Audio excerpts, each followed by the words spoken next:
Find out which factors can put you at a higher risk for being hit by lightning. Up next on Comcast Newsmakers.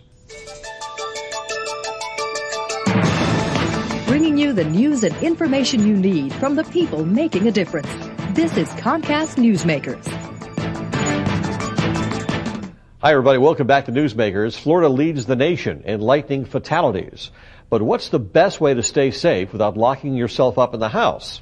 This hour's newsmaker is hoping to come up with some answers through her research project. Sonya Abadeer is FIU graduate research assistant and head athletic trainer for Coral Springs Christian Academy. And thank you very much for joining us. This is something that you got into after a recent tragedy, right? Yes, there was a death at Monarch High School, and I became interested in wondering what factors put the person that died at risk and how to prevent that. And being a head athletic trainer, you've seen a pattern take place down here in South Florida because of the volatile weather conditions. Yes. Many different times they have to postpone practices and games because lightning is too close to activity. So what have you found out? You're FIU research assistant as well. What have you found out about lightning strikes, how people can prevent being hit? Well, what I did was research all the factors that puts a person at risk, and I found out that many young males that are sweating and on outdoor fields are at very high risk of lightning strikes. Also, the time of day they're practicing is in the peak time of lightning strikes. The time of year they're practicing is during the months of the most lightning strikes as well. Now, what are the highest months for lightning strikes? During the summer? May through September, and July has the most strikes. And the peak time of the day? 2 to 4 p.m. 1 to 6 p.m. is the most, and then 2 to 4 is the peak time. And what ages are you looking at? Males ages 10 to 19 are 30% of the lightning deaths in South Florida. Now, you're saying because they are outside sweating, they're more at risk. Yes, lightning follows the path of least resistance, and water is less resistant than skin tissue. So if the same strike would strike a person that was sweating versus someone not sweating, it would do greater damage to the person's body. So what should people realize and think that I'm in trouble now? What happens? What sensation do they feel before a lightning strike? Well, body hair standing on end and skin tingling is a very dangerous thing that you'll feel, but hopefully before that you'll have evacuated the area. The 30-30 rule is a very good thing to use, and the gold standard right now.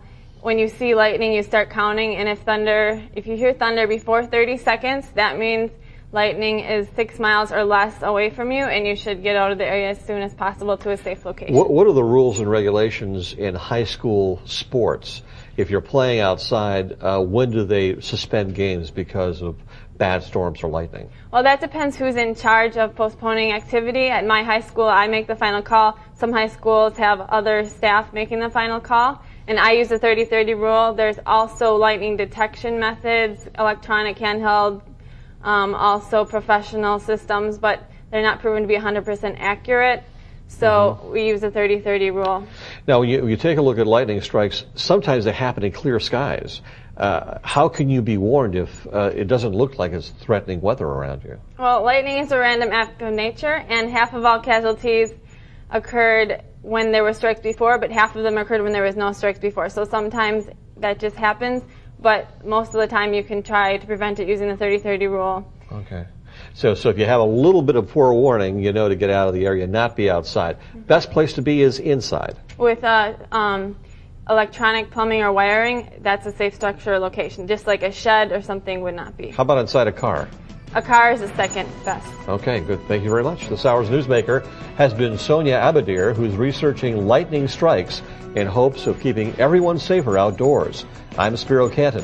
Thanks for watching.